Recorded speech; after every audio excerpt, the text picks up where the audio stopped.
जानो सान्दों आगै ओरै बाहां हरै बाहां बाहां बाहां ओरै नोंनाव गोसो बाहां हरै बेनाव गोसो बाहां बाहां बाहां।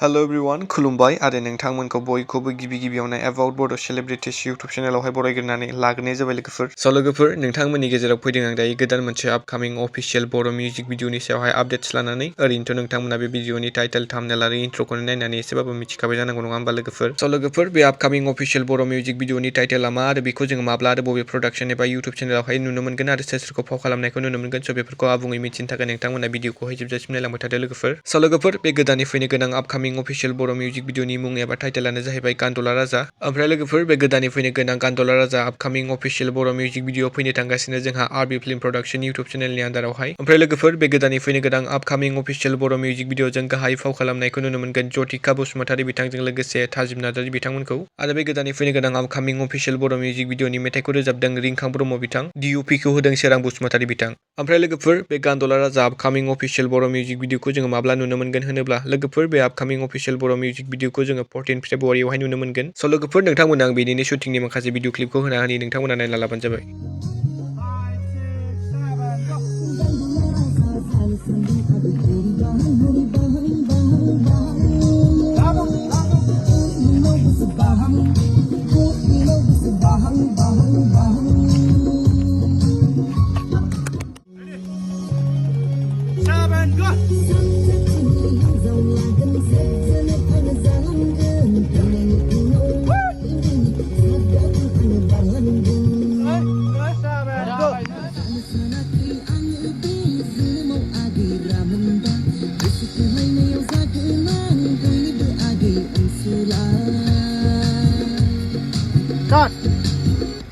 स' लोगोफोर दिनैनि शर्ट आपडेटा बेनोमोन। ओमफ्राय लोगोफोर नोंथांमोना सोर सोर बे आपकामिं अफिशियेल बर' मिउजिक भिडिअखौ नायनो थाखाय दानिफ्रायनो जोबोरै एक्साइटेड जानानै दं कमेन्टआव खोन्थाहरदो लोगोफोर आरो नायनो थाखाय एसे नेनानै थाथ'दो। स' लोगोफोर दिनैनि भिडिअआ एसेनोसै, गोजोन्थों एन्ड थेंक्स फर वाचिं।